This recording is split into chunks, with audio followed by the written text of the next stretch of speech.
আমি আজ পর্যন্ত আওয়ামী লীগের মুখও শুনি নাই যে মির্জা আব্বাস চাঁদাবাজ।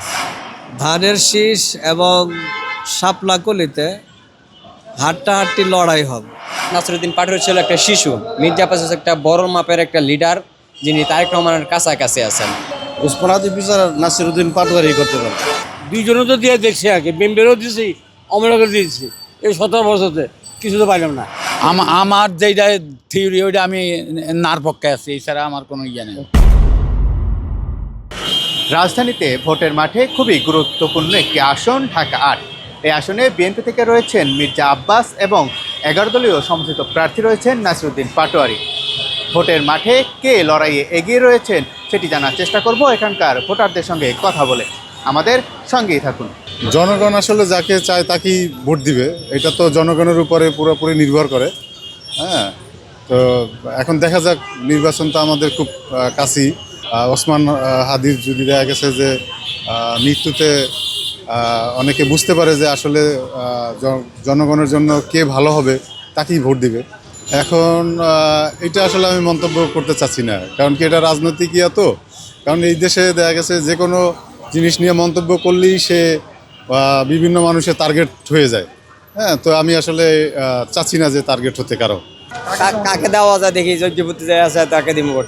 আমি অবশ্যই মির্জা আব্বাসকে সমর্থন করছি, কারণ উনি একজন সিনিয়র এমপি হিসেবে তিনি অনেক যোগ্য। তিনি মনে করেন যে এখানের স্থানীয় তিনি আপনার মনে করেন যে উনি যা করতে পারবে নাসিরুদ্দিন পাটোয়ারি আমার মনে হয় না যে তা করতে পারবে। নাসিরুদ্দিন পাটোয়ারি ছিল একটা শিশু, মির্জা আব্বাস একটা বড় মাপের একটা লিডার, যিনি তারেক রহমানের কাছাকাছি আছেন।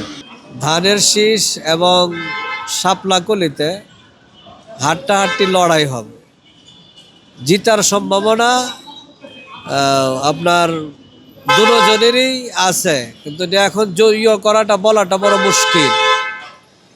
দুজনের জনপ্রিয়তাই প্রায় কাছাকাছি। যিনি পুরাতন প্রার্থী আছেন অত্র এলাকার, যে ধানের শীষের প্রার্থী যিনি, উনি তো দীর্ঘদিন যাবত এলাকায় উনি জনপ্রতিনিধি ছিলেন, অনেক কাজও করছেন। তো উনি অতীতের অভিজ্ঞতা থেকে বলতেছেন যে কাজ সামনে আরও বেশি করবেন। এসবে এলাকার জনগণও মনে করে যেহেতু ওনার পুরাতন অভিজ্ঞতা আছে, এসবে হয়তো উনি জিতে আসলে কাজের পরিধি আরও বাড়বে।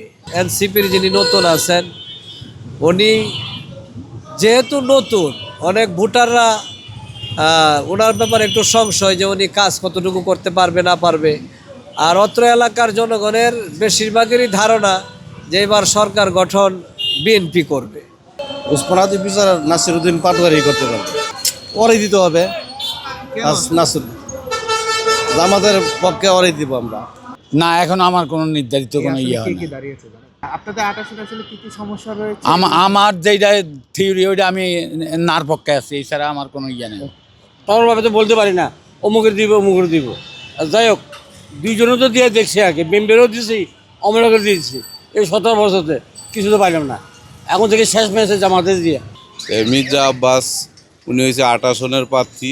উনি একজন ভালো লোক, ঠিক আছে। এই যে আপনার জামাতে যে যোগ দিচ্ছে নাসিরুদ্দিন পাটোয়ারি, সে তো মনে করেন মানে আকাশ থেকে পড়ছে, পইরা মনে করেন কিছু পাইছে, মনে হয় আমি অনেক কিছু পাইয়া ফেলাইছি। কারণ মির্জা আব্বাস তো আর একদিনের মির্জা আব্বাস না, ঠিক আছে। মানুষ যে কোনো কিছু 5 তলা উঠতে হলে আপনি প্রথম সিঁড়ি বায়া উঠতে হয়, ঠিক আছে। আর সে মনে করেন আসছে, আয় মনে হয় আমি 5 তলা উঠে গেছি, আর মানে নিচতলার সিঁড়ির চিন্তা আর সে করে না। আমি আজ পর্যন্ত আওয়ামী লীগের মুখও শুনি নাই যে মির্জা আব্বাস চাঁদাবাজ, ঠিক আছে। কেউ যে আইসা যে মনে করেন যে এক করে মনে করেন ওই মানে এত কিছু মানে সে সৎ হয়ে গেছে, এরকম কারোর ভিতরে নাই।